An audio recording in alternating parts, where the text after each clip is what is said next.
Now, I'm going to walk us through the first lab, okay, so that we get our feet on the ground and understand how this trainer's made.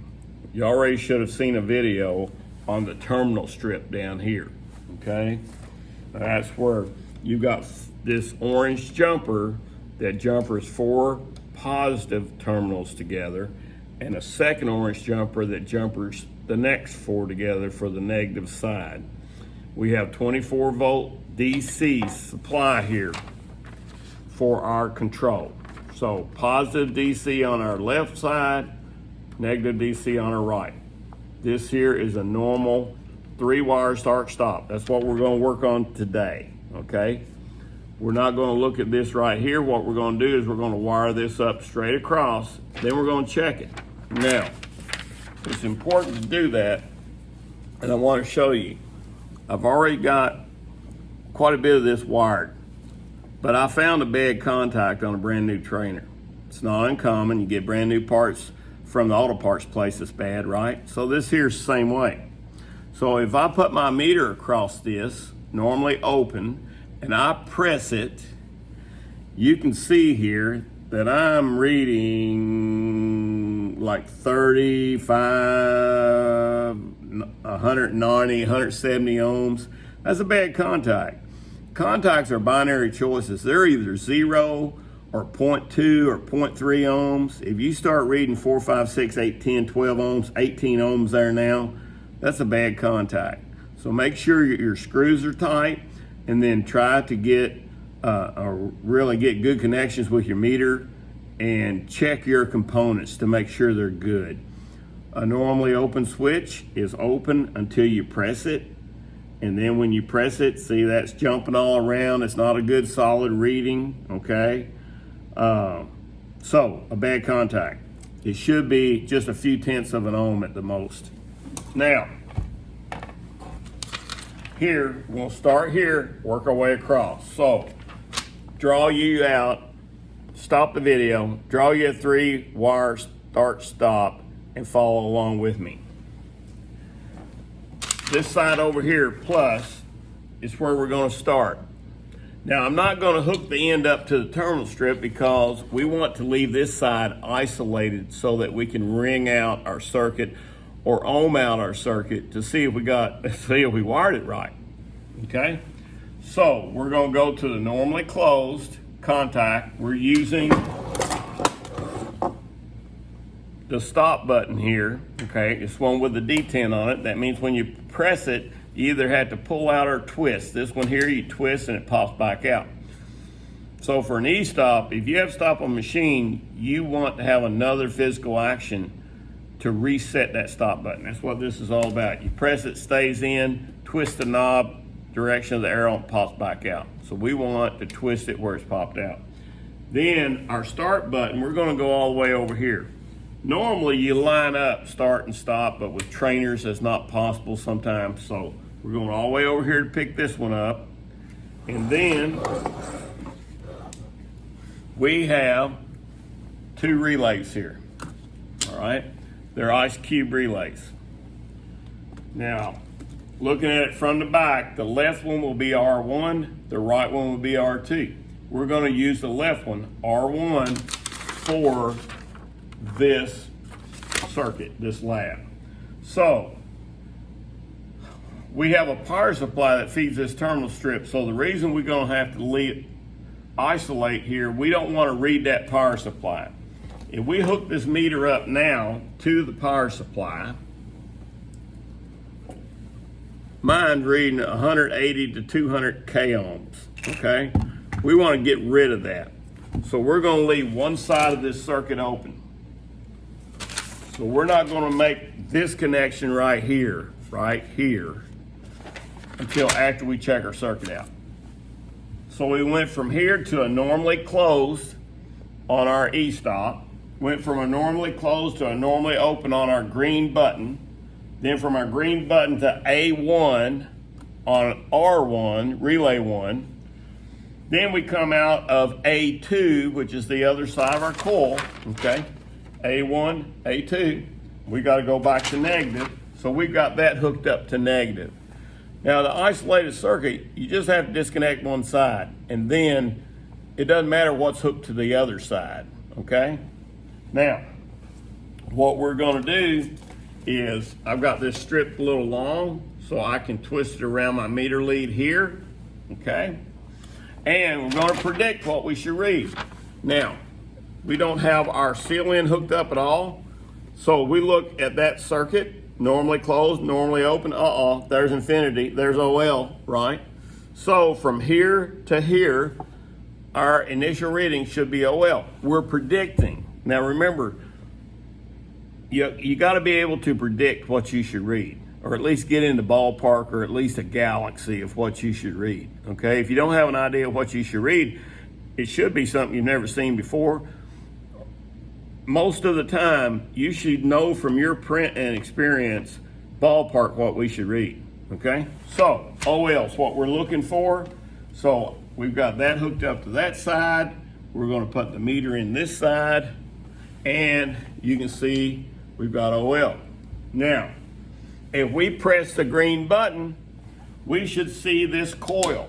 And I know this coil is about 620 ohms because I checked it before. If you want to see how to check it, I'll show you here real quick. I know these two blades that's turned sideways, it's a coil. So you just put your meter across that coil like that, and it's 634 ohms. So we know what we're hunting now.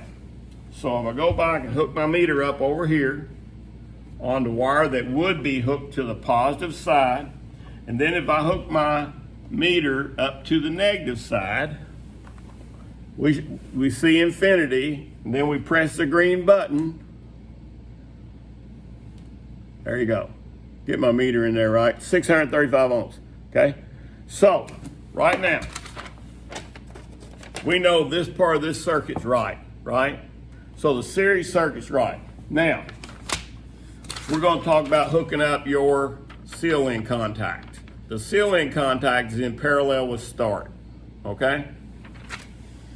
So if we determine which two terminals on this relay is our normally open set of contacts, if we hook two wires to those terminals, on this one here it's going to be 5 and 9 on the relay base. So if you look on this base, if you look in here, right here, and you get that off the back of the relay, okay, you all got a spec sheet for it. So I've already got wires hooked to 5 and 9. So we're going to strip 5 and 9, okay?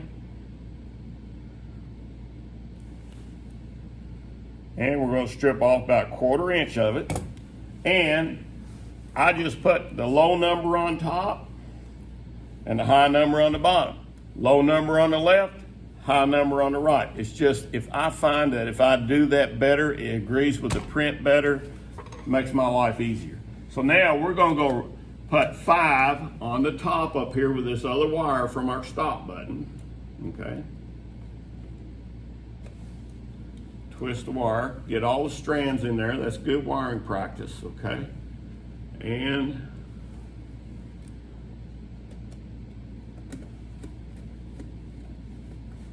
got that. They're not lug nuts on an F350. We don't have to tighten them up that tight. Now I'm going to take 9, okay? And I'm going to twist those two together because a little bitty wire, okay? Normally I wouldn't. I am on this.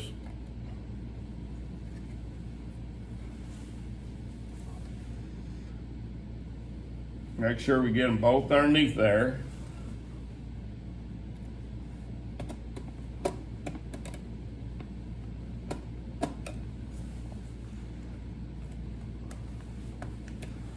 Now,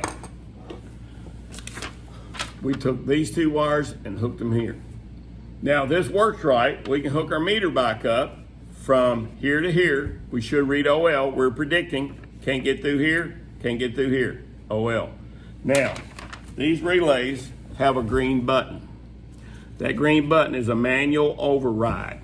We can shove that green button in, and without applying power to the coil, it's going to make those contacts move. So if you look at those contacts through the plastic side, you can see them move when you press the green button. So if we press that green button, we should close these contacts and read 630 some ohms. Okay, watch the meter. Okay, hook it back up to here and press the green button. 629 ohms, all right?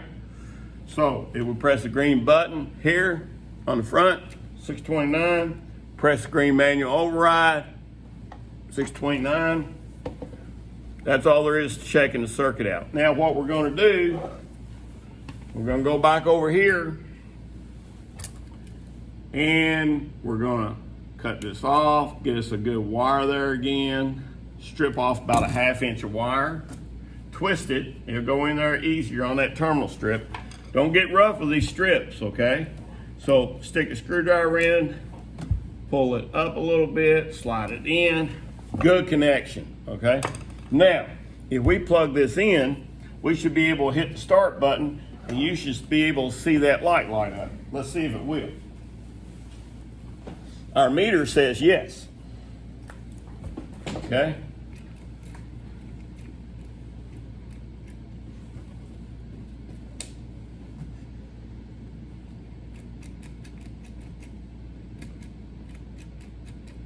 But it's not working. Wait a minute, let's see what we got. Okay. Let's see what the problem is. We're missing power here somewhere. Now we get to troubleshoot. So, first thing we're going to do is put this on DC volts, and we're going to check to see if we got DC voltage. Okay.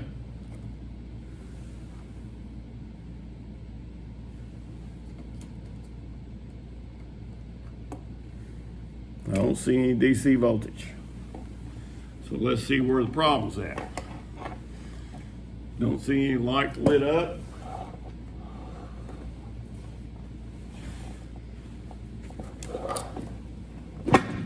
Okay. Turn this here. We're going to check and see, make sure we get a good meter connection here. Now we got 24 volts, okay? 24 volts. Now what we're going to do is track it down. I'm going to nail this lead down here. Then we're going to start going through here in a methodical order to check. First check's from here to here for power, okay? So I can get to A2 and I can get to the bottom of my stop. I don't see any power there, okay? So our choice is, we know we got power on terminal strip, but whenever we check from here to here, we don't have any. So let me check from here to the actual negative bus. So I'm going to check, stick that in there, check here, no power, okay? So go back here, we got power.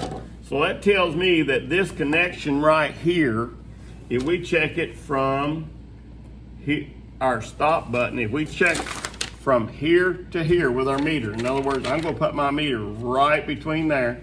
If we read our full voltage with the push button pressed, we have,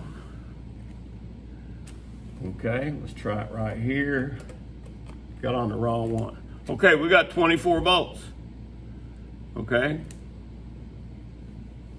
Come on, I saw you. Get in there. Thing's sliding with me here. Okay. Yeah, let me get up here. Okay. Well, we're not seeing it there either. Okay. Let me back up here a little bit.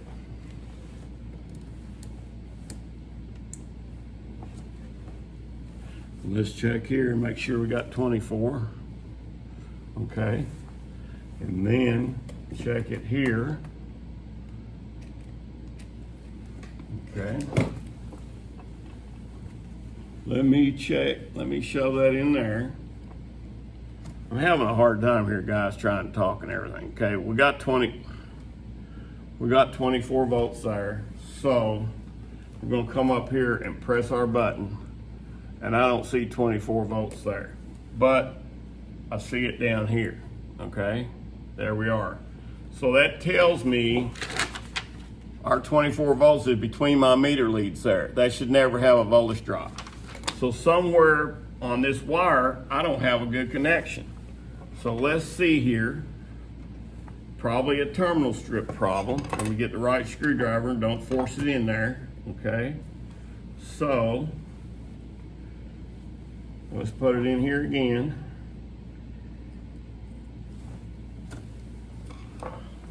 Now, let's see where the problem is.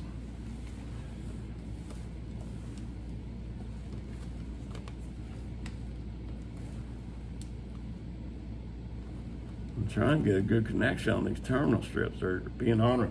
Okay. 24, 24, 20, 24, 24. Now, that bad connection there is what it was. Okay? So, well, what happened? We must have another bad connection here because, there we go. There we go, okay? Press stop button. Press start button. See the little green light? Okay? So I had another bad connection here somewhere. I tugged around on it. Okay, here it is right here. So, these terminal strips are being ornery with me here.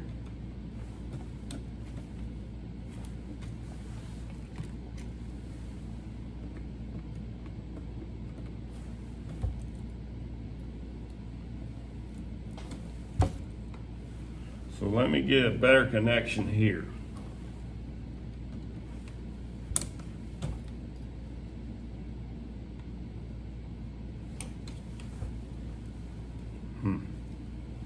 Well. This turned into a major ordeal, didn't it?